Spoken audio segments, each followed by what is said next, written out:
it is plain that commodities cannot go to market and make exchanges of their own account.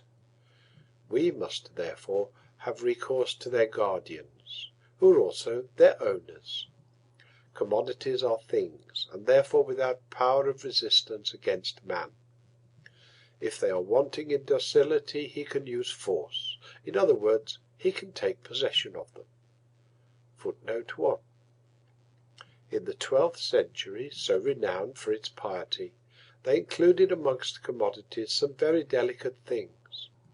Thus a French poet of the period enumerates amongst the goods to be found in the market of Landit, not only clothing, shoes, leather, agricultural implements, etc., but also femmes folles de leur corps. End of footnote. In order that these objects may enter into relation with each other as commodities, their guardians must place themselves in relation to one another, as persons whose will resides in those objects, and must behave in such a way that each does not appropriate the commodity of the other, and part with his own except by means of an act done by mutual consent. They must therefore mutually recognize in each other the rights of private proprietors. This juridical relation, which thus expresses itself in a contract, whether such contract be part of a developed legal system or not, is a relation between two wills, and is but the reflex of the real economic relation between the two. It is this economic relation that determines the subject matter comprised in each juridical act. Footnote 2. Proudhon begins by taking his ideal of justice, of justice éternelle, from the juridical relations that correspond to the production of commodities. Thereby, it may be noted, he proves, to the consolation of all good citizens, that the production of commodities is a form of production as everlasting as justice. Then he turns round and seeks to reform the actual production of commodities, and the actual legal system corresponding thereto in accordance with this ideal. What opinion should we have of a chemist, who, instead of studying the actual laws of the molecular changes in the composition and decomposition of matter, and on that foundation solving definite problems, claimed to regulate the composition and decomposition of matter by means of the eternal ideas of naturalité and affinité? Do we really know any more about usury when we say it contradicts justice éternelle, équité éternelle, mutualité éternelle, and other vérités éternelles than the fathers of the church did, when they said it was incompatible with grâce éternelle, foi éternelle, and la volonté éternelle de Dieu? End of footnote. The persons exist for one another merely as representatives of, and therefore as owners of, commodities. In the course of our investigation we shall find, in general, that the characters who appear on the economic stage are but the personifications of the economic relations that exist between them. What chiefly distinguishes a commodity from its owner is the fact that it looks upon every other commodity as but the form of appearance of its own value. A born leveller and a cynic, it is always ready to exchange not only soul but body with any and every other commodity, be the same more repulsive than Maritornes herself. The owner makes up for this lack in the commodity of a sense of the concrete by his own 5 and more senses. His commodity possesses for himself no immediate use value, otherwise he would not bring it to the market.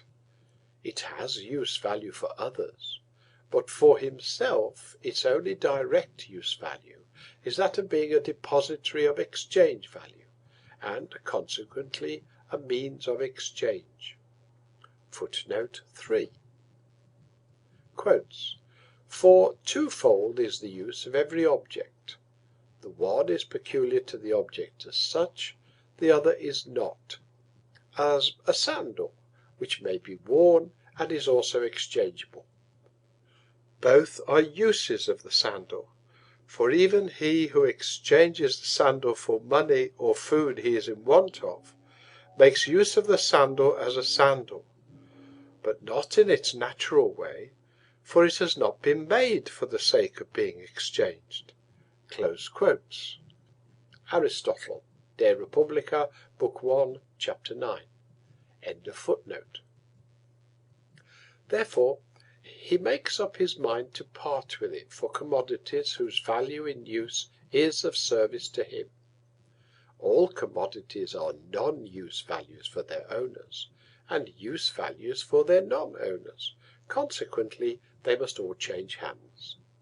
But this change of hands is what constitutes their exchange, and the latter puts them in relation with each other as values, and realizes them as values. Hence, commodities must be realized as values before they can be realized as use values. On the other hand, they must show that they are use values before they can be realized as values. For the labour spent upon them counts effectively only in so far as it is spent in a form that is useful for others. Whether that labour is useful for others, and its product consequently capable of satisfying the wants of others, can be proved only by the act of exchange. Every owner of a commodity wishes to part with it in exchange only for those commodities whose use value satisfies some want of his.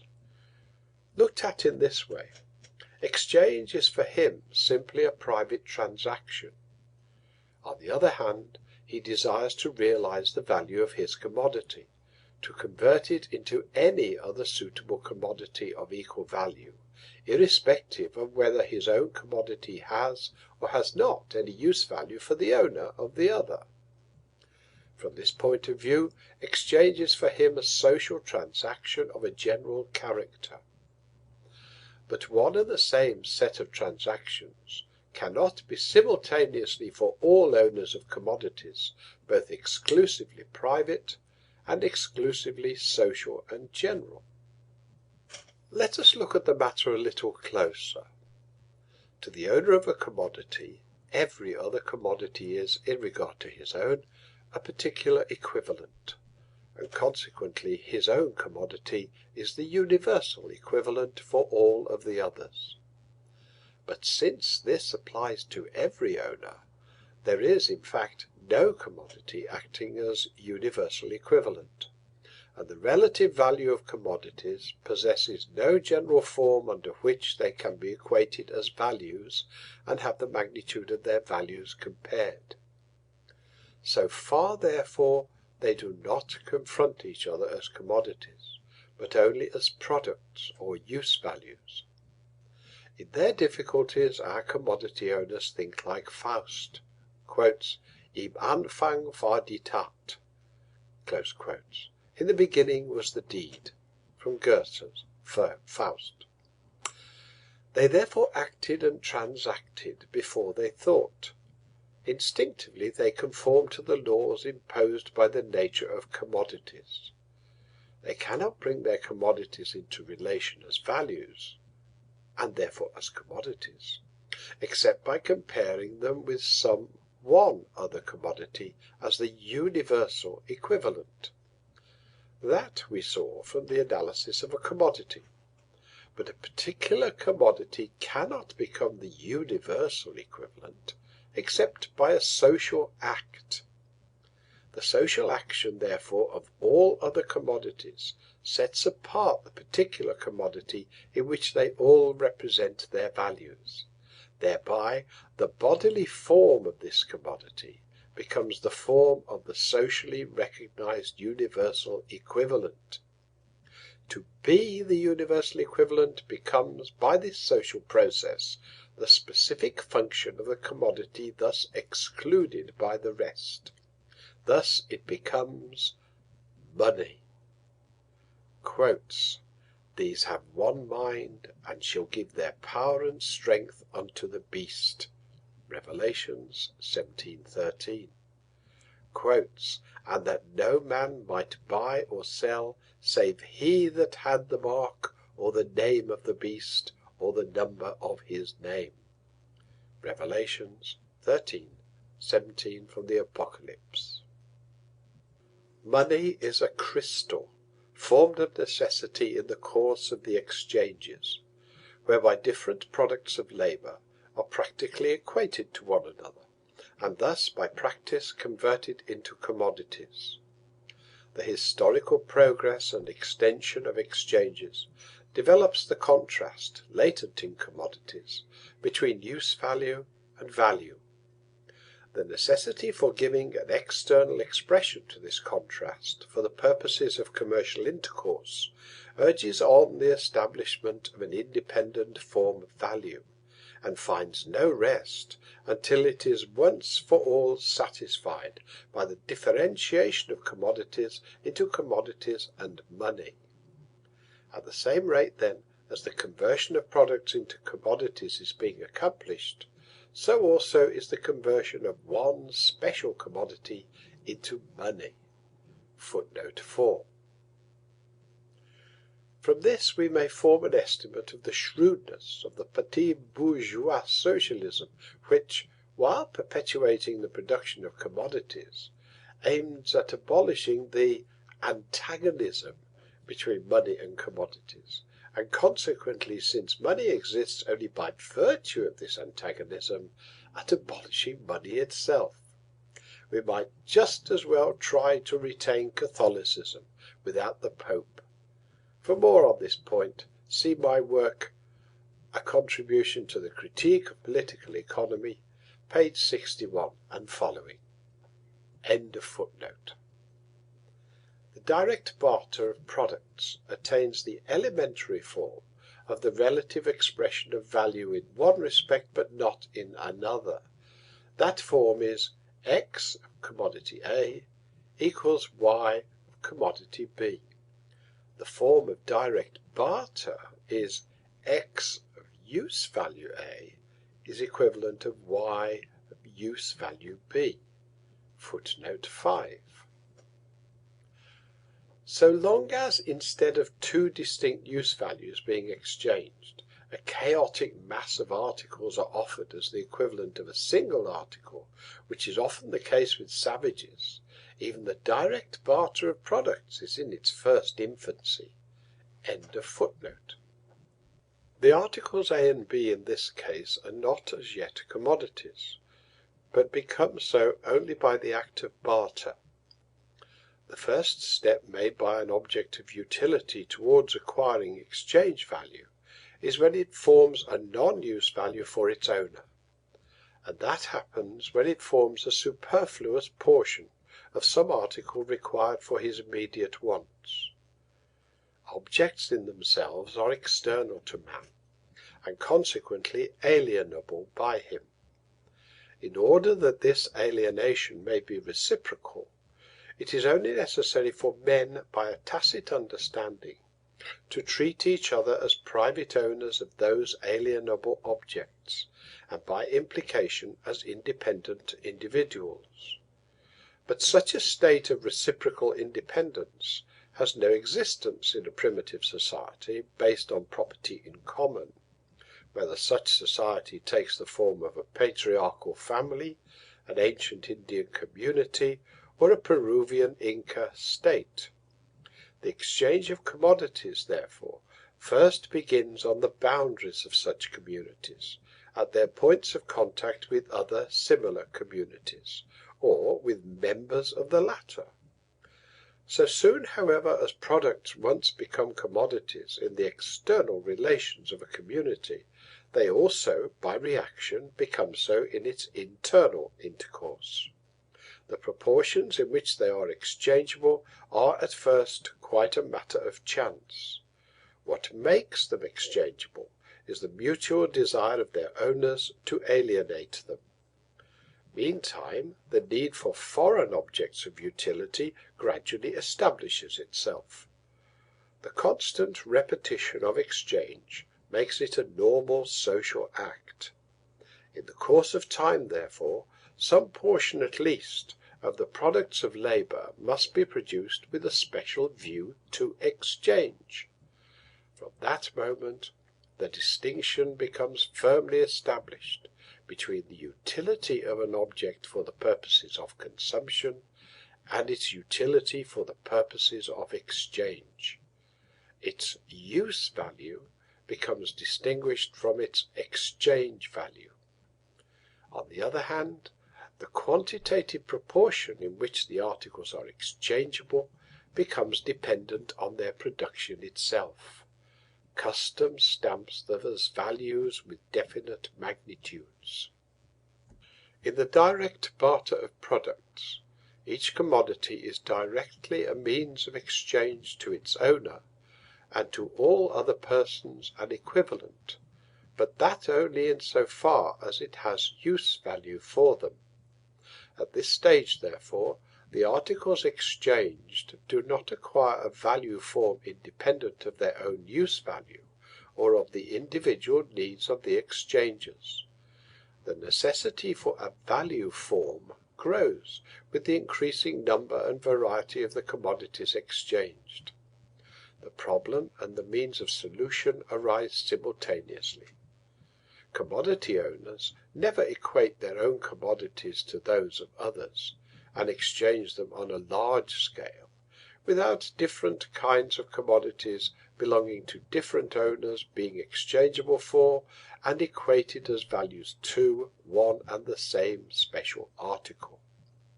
Such last mentioned article, by becoming the equivalent of various other commodities, acquires at once, though within narrow limits, the character of a general social equivalent. This character comes and goes with the momentary social acts that called it into life. In turns and transiently it attaches itself first to this and then to that commodity. But with the development of exchange, it fixes itself firmly and exclusively to particular sorts of commodities, and becomes crystallized by assuming the money form. The particular kind of commodity to which it sticks is at first a matter of accident.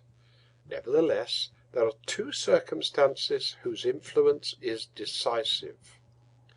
The money form attaches itself either to the most important articles of exchange from outside, and these in fact are primitive and natural forms in which the exchange value of home products finds expression, or else it attaches itself to the object of utility that forms, like cattle, the chief portion of indigenous alienable wealth. Nomad races are the first to develop the money form, because all their worldly goods consist of movable objects and are therefore directly alienable, and because their mode of life, by continually bringing them into contact with foreign communities, solicits the exchange of products. Man has often made man himself under the form of slaves serve as the primitive material of money, but has never used land for that purpose. Such an idea could only spring up in a bourgeois society already well developed. It dates from the last third of the 17th century, and the first attempt to put it in practice on a national scale was made a century afterwards, during the French bourgeois revolution. In proportion as exchange bursts its local bonds, and the value of commodities more and more expands into an embodiment of human labour in the abstract, in the same proportion the character of money attaches itself to commodities that are by nature fitted to perform the social function of a universal equivalent. Those commodities are the precious metals.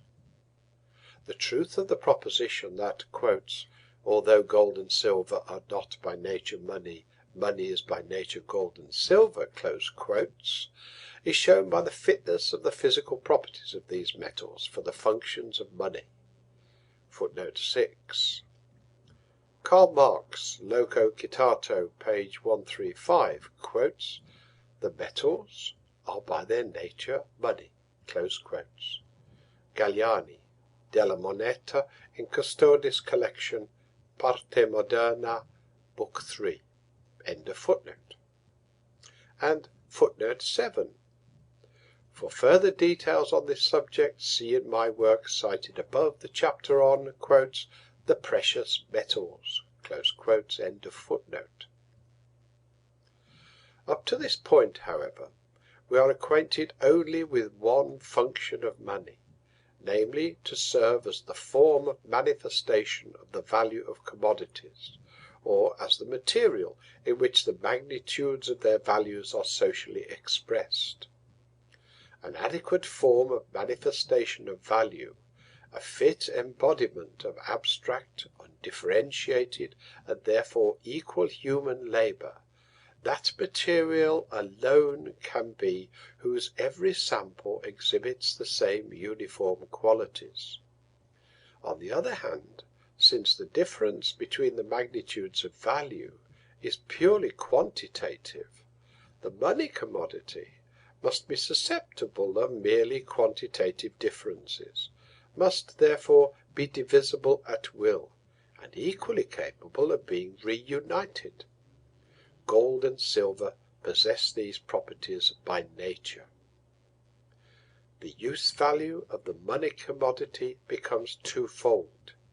In addition to its special use value as a commodity, gold for instance serving to stop teeth, or to form the raw material of articles of luxury, etc., it acquires a formal use value, originating in its specific social function. Since all commodities are merely particular equivalents of money, the latter being their universal equivalent, they, with regard to the latter as the universal commodity, play the parts of particular commodities. Footnote 8. Quotes, "Il denaro è la merce universale." Close quotes. Very Loco Citato, page 16. End of footnote. We have seen that the money form is but the reflex, thrown upon one single commodity, of the value relations between all the rest. Footnote 9. 3 quotations. Quote, "Silver and gold themselves, which we may call by the general name of bullion, are commodities rising and falling in value. Bullion then may be reckoned to be of higher value, where the smaller weight will purchase the greater quantity of the product or manufacture of the country." Close quotes. From A Discourse of the General Notions of Money, Trade, and Exchanges, as they stand in relation to each other. By a Merchant, London, 1695, page 7. Quotes, "Silver and gold, coined or uncoined, though they are used for a measure of all other things, are no less a commodity than wine, oil, tobacco, cloth, or stuffs." Close quotes. From A Discourse Concerning Trade, and that in particular of the East Indies, London, 1689, page 2. Quotes, "The stock and riches of the kingdom cannot properly be confined to money, nor ought gold and silver to be excluded from being merchandise." Close quotes. From The East India Trade, a most profitable trade, London, 1677, page 4. End of footnote. That money is a commodity is therefore a new discovery only for those who, when they analyze it, start from its fully developed shape. The act of exchange gives to the commodity converted into money not its value, but its specific value form.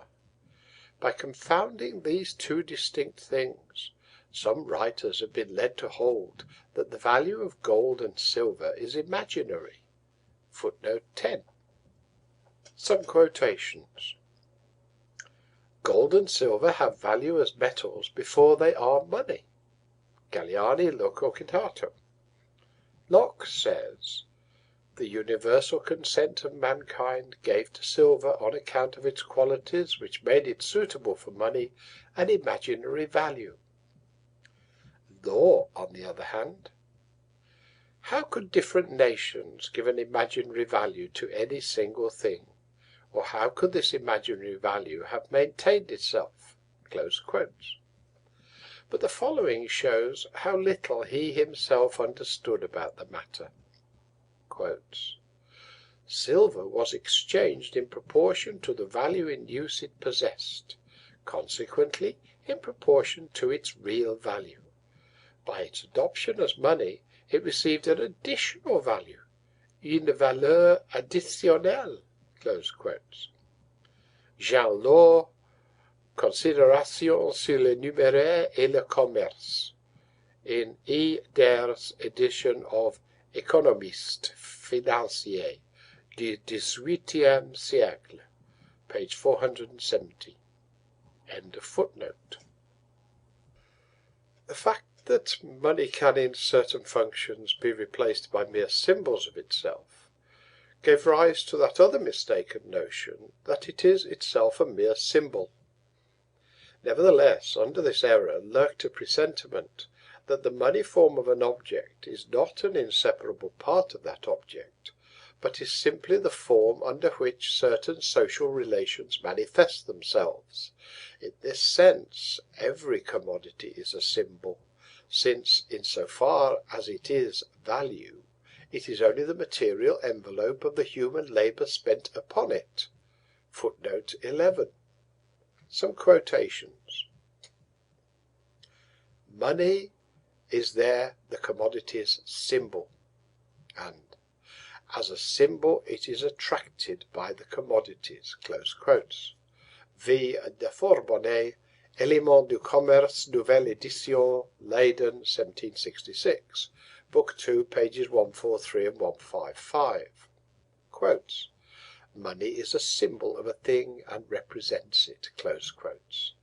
Montesquieu, Esprit des Lois, Œuvre, London, 1767, Book 2, page 2. Quotes. Money is not a mere symbol, for it is itself wealth. It does not represent the values, it is their equivalents. Close quotes. Le Trône, Loco Citato, page 910. Quotes. The notion of value contemplates the valuable article as a mere symbol. The article counts not for what it is, but for what it is worth. Close quotes. Hegel, Logo Citato, page 100. Lawyers started long before economists the idea that money is a mere symbol, and that the value of the precious metals is purely imaginary. This they did in the sycophantic service of the crowned heads, supporting the right of the latter to debase the coinage during the whole of the Middle Ages by the traditions of the Roman Empire, and the conceptions of money to be found in the Pandects. An apt scholar of theirs, Philip of Valois, in a decree of 1346, said, quotes, "Let no one call into question that the trade, the composition, the supply, and the power of issuing ordinances on the currency belongs exclusively to us and to our Royal Majesty, to fix such a rate and at such price as it shall please us and seem good to us." Close quotes. It was a maxim of the Roman law that the value of money was fixed by decree of the emperor. It was expressly forbidden to treat money as a commodity. Quotes. However, it shall not be lawful to anyone for to buy money, for as it was created for public use, it is not permissible for it to be a commodity. Close quotes. Some good work on this question has been done by G. F. Pagnini, Saggio sopra il giusto pregio delle cose, 1751. Custodi, Parte Moderna, Book 2. In the second part of his work, Pagnini directs his polemics especially against the lawyers. End of footnote. But if it be declared that the social characters assumed by objects, or the material forms assumed by the social qualities of labour under the regime of a definite mode of production, are mere symbols, it is in the same breath also declared that these characteristics are arbitrary fictions, sanctioned by the so-called universal consent of mankind. This suited the mode of explanation in favour during the 18th century. Unable to account for the origin of the puzzling forms assumed by the social relations between man and man, people sought to denude them of their strange appearance by ascribing to them a conventional origin. It has already been remarked above that the equivalent form of a commodity does not imply the determination of the magnitude of its value. Therefore, although we may be aware that gold is money, and consequently directly exchangeable for all other commodities, yet that fact by no means tells us how much 10 pounds, for instance, of gold is worth. Money, like every other commodity, cannot express the magnitude of its value, except relatively in other commodities.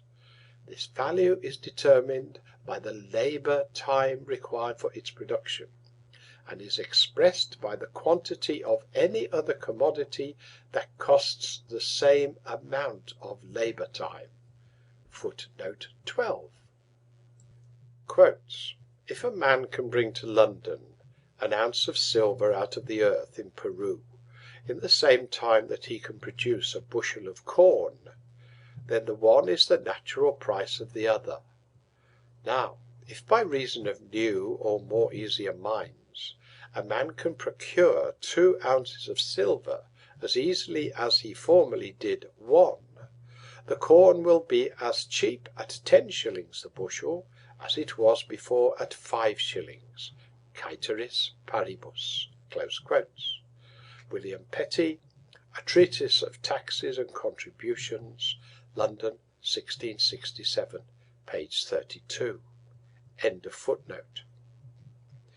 Such quantitative determination of its relative value takes place at the source of its production by means of barter. When it steps into circulation as money, its value is already given. In the last decades of the 17th century, it had already been shown that money is a commodity. But this step marks only the infancy of the analysis. The difficulty lies not in comprehending that money is a commodity, but in discovering how, why, and by what means a commodity becomes money. Footnote 13. The learned Professor Rocher, after first informing us that, quotes, the false definitions of money may be divided into 2 main groups, those which make it more and those which make it less than a commodity, close quotes, gives us a long and very mixed catalogue of works on the nature of money, from which it appears that he has not the remotest idea of the real history of the theory.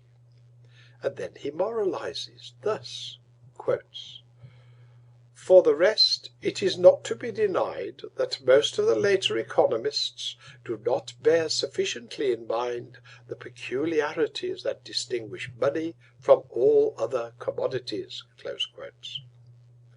It is then, after all, either more or less than a commodity.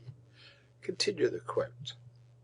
So far, the semi-mercantilist reaction of Ganil is not altogether without foundation. Close quotes. From Wilhelm Rocher, Die Grundlagen der Nationalökonomie, 3rd edition, 1858, pages 207 to 210. More? Less? Not sufficiently? So far? Not altogether?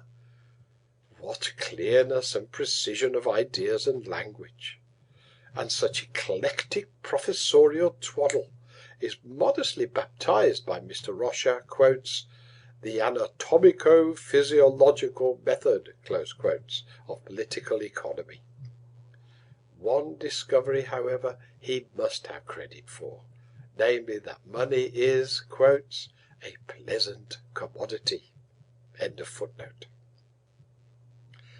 We have already seen from the most elementary expression of value, X commodity A is Y commodity B, that the object in which the magnitude of the value of another object is represented appears to have the equivalent form independently of this relation as a social property given to it by nature. We followed up this false appearance to its final establishment, which is complete so soon as the universally equivalent form becomes identified with the bodily form of a particular commodity, and thus crystallized into the money form. What appears to happen is, not that gold becomes money in consequence of all other commodities expressing their values in it, but, on the contrary, that all other commodities universally express their values in gold because it is money. The intermediate steps of the process vanish in the result and leave no trace behind. Commodities find their own value already completely represented, without any initiative on their part in another commodity, existing in company with them. These objects, gold and silver, just as they come out of the bowels of the earth, are forthwith the direct incarnation of all human labour. Hence the magic of money. In the form of society now under consideration, the behaviour of men in the social process of production is purely atomic. Hence, their relations to each other in production assume a material character independent of their control and conscious individual action. These facts manifest themselves at first by products as a general rule taking the form of commodities. We have seen how the progressive development of a society of commodity producers stamps one privileged commodity with the character of money. Hence the riddle presented by money is but the riddle presented by commodities, only it now strikes us in its most glaring form.